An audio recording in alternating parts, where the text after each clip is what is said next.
What is up, everyone? Welcome to Canvaplay.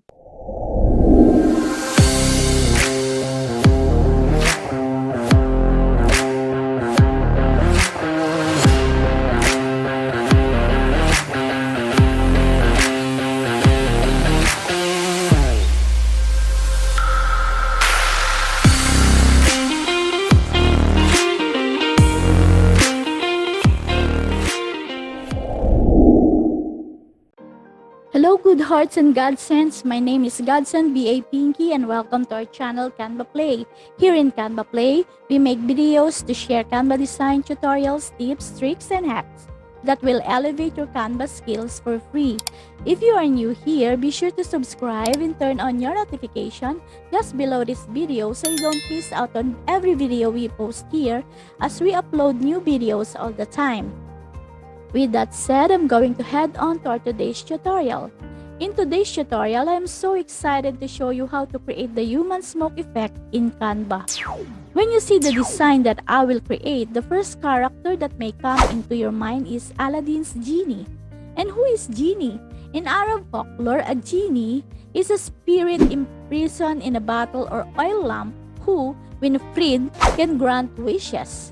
The scene when Aladdin's find the lamp, grabs it, and Genie comes out from the lamp in the form of smoke, half human and half smoke, is a very artistic scene that comes to my mind when I am conceptualizing how to do this design. Can a human turn into smoke? What a panic question. Of course, it can't be. But you can create a design where you can turn a human into smoke coming from a fire, coffee, from machines, or from anything that emits smoke. I see those kinds of designs made in Photoshop. Can it be done also in Canva?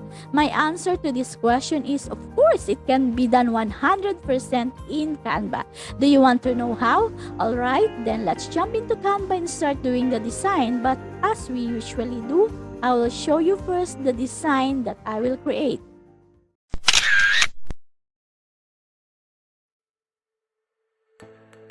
I am now in a blank Canva design page and let's create a design.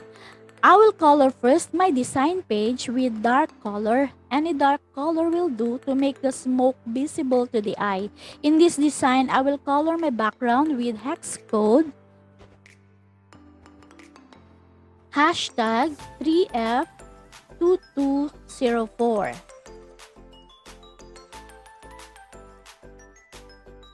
I am going to get my subject photo from uploads. The same photo can be searched from photos with the keyword cup of hot coffee with beans. The coffee will be my subject that emits the smoke. In doing this kind of design, you need to think of a thing that you can use that shows the source of the smoke. You can use a coffee, a fire, a lamp like in Aladdin's lamp, or anything that you may think of. Dig your mind on how to become more creative in choosing your subject photo. Then, I will get again from uploads another image, the human image. This one that I will turn into a smoke later. In choosing a subject photo, you need to choose a human image that creates action like jumping, flying, in shock emotions, and many more that can add creativity to your design. This photo can also be searched from photos with keyword happy excited man jumping. I will remove the background of this image. I will go to edit image and click background remover. If you are a Pro version user, you can automatically remove the background under Edit Image. If you are a free version user, you can use the free alternative background remover like remove.bg. You can find in the description box below the link to this alternative. If you want to have a Canva Pro account, I have a link in the description below that will give you access to 30 trial days of Canva Pro. Just click the link and it will direct you to Canva to process your trial subscription. It's completely free and you can cancel it at any time you want, hassle-free. After I remove its background, my rule, and I know your rule too, is to check if there are parts of the image that has been erased or parts that has been removed. Here, I find none. Then I'll click apply and then I will position the two images like this.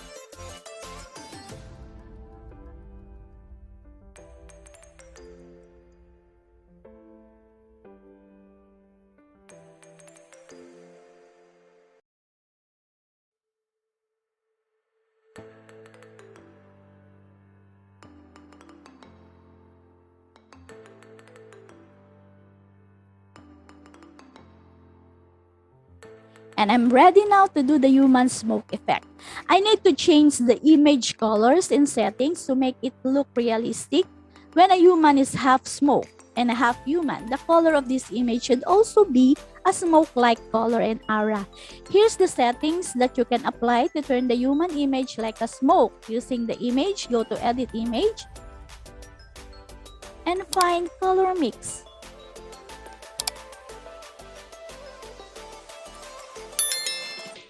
Under Color Mix, choose Marmalade and change the default settings to Hue 1, Saturation -1. Did you see how the Marmalade settings turned the image colors a mix of dark and white blended like a gray ash or smoke one? After these settings, apply another color mix settings again to the same image.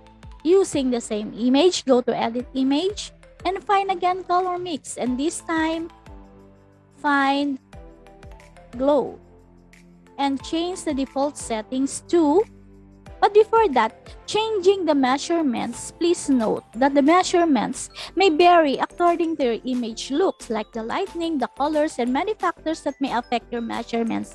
Therefore, use your eye to adjust the settings.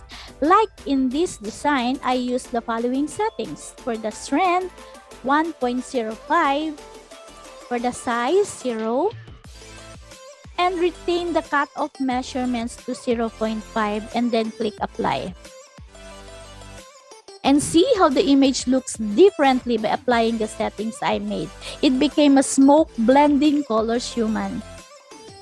I will now crop the image into half like this to create the half human, half smoke subject. And don't forget to lock it. The half-cropped body is very visible. It's a problem because I need to make this portion a little blurry to make it more realistic. I will use a very useful element that solves this problem. I will go to Elements and search for Gradient that fades to transparency.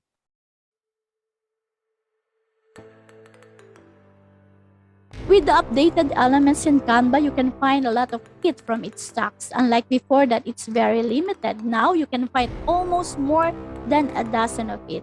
I will choose this blue one with a keyword gradient that fades to transparency. I'll use it and change the color of it the same with the background color.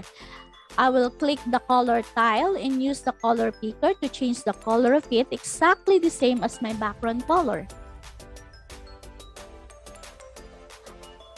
I will flip it vertically and position it on the half and crop of the body. I think it's still visible, so I will duplicate it twice to make them 3. Align them together and position them right here. And see, the crop part cannot be seen anymore, right? So then I will lock it. After that step, I will add another element that will enhance the circle part of the human image. Go to Elements and search for Blurry Color. Go to Graphics. These are the elements I am talking about, and they are a big help in adding more lights and colors to your design. I will use this yellow one. I will position it over the human image like this to highlight the image in the smoke later.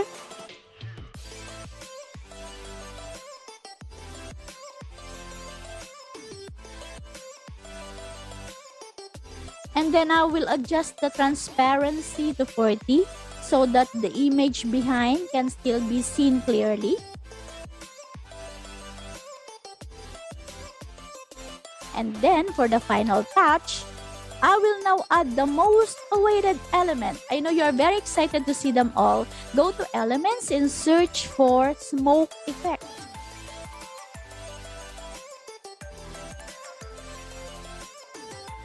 And here they are, so beautiful to look at. I will use two different smoke effect element in this design. The first one that I will use is the first one, this one on the list with the keyword realistic white smoke steam waves. And the other one will be taken from the magic recommendations. Click the three dots and you'll find a lots of it down below. I will pick the fifth one, this one, with the same keyword as the first one, realistic white smoke steam waves. I will overlay the two, position them from the copy part until the human part like this.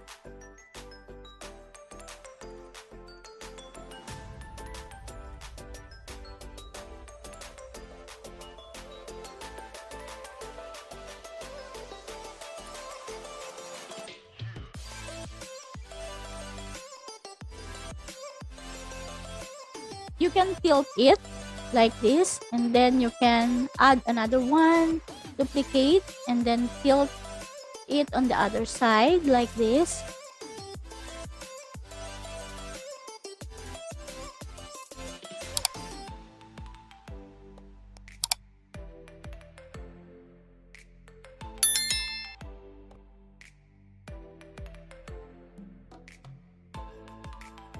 Done! Here's now the final look of the design I created using the human smoke effect in Canva.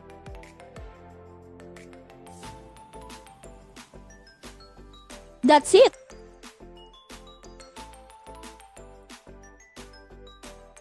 For more design inspirations, watch this.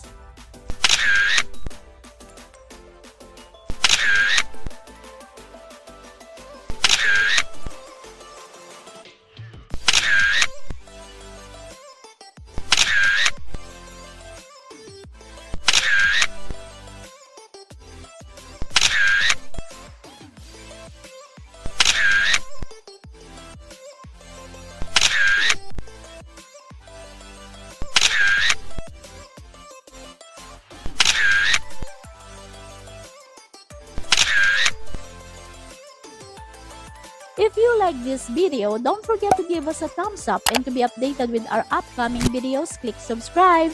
Drop your comments below for the tutorial you want to learn next time. Before I end this video, I hope I inspire your creativity. I'm Pinky Godson BA saying sharing is caring. In behalf of Simon Goodheart BA, thank you for watching this till the end. Don't forget to hit that little bell icon so you don't miss the next video from Simon with another exciting Canva tutorial. Bye guys! See you in the next video!